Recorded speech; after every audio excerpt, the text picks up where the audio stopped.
पानीपत की तीसरी लड़ाई 1761 इतिहास की रक्तरंजित दास्तान। सन 1761 की सर्द जनवरी की सुबह हरियाणा के पानीपत के मैदान में ऐसी लड़ाई होने वाली थी जिसे भारतीय इतिहास हमेशा याद रखेगा। पृष्ठभूमि: उस समय भारत में मुगल साम्राज्य कमजोर हो चुका था। दक्षिण में मराठा साम्राज्य तेजी से फैल रहा था। उत्तर भारत में अफगान आक्रमणकारी अहमद शाह अब्दाली ने अपनी सेना के साथ हमला बोला। उसका मकसद था भारत को लूटना और यहाँ पर अपनी सत्ता जमाना। युद्ध की शुरुआत मराठाओं की ओर से सदाशिवराव भाव और उनके साथ वीर योद्धा पानीपत के मैदान में उतरे। दूसरी ओर अब्दाली की विशाल सेना जिसमें घुड़सवार, तोपें और प्रशिक्षित अफगान योद्धा थे। 14 जनवरी 1761 को जब सूरज निकला तो दोनों सेनाएं आमने सामने थीं। ढोल नगाड़ों की आवाज, युद्ध के नारे और तलवारों की चमक पूरे मैदान को हिला रही थी। वीरता और बलिदान: मराठा सेना ने अद्भुत साहस दिखाया। पेशवा के भतीजे सदाशिवराव भाव और उनकी पत्नी भी युद्धभूमि में मौजूद थे।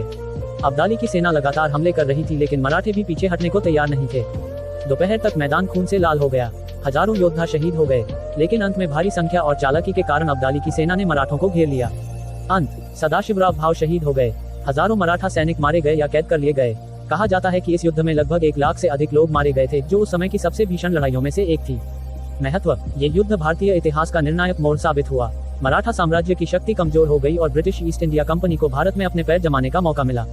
एकता की कमी और आपसी संघर्ष किस तरह विदेशी ताकतों को फायदा पहुंचाता है।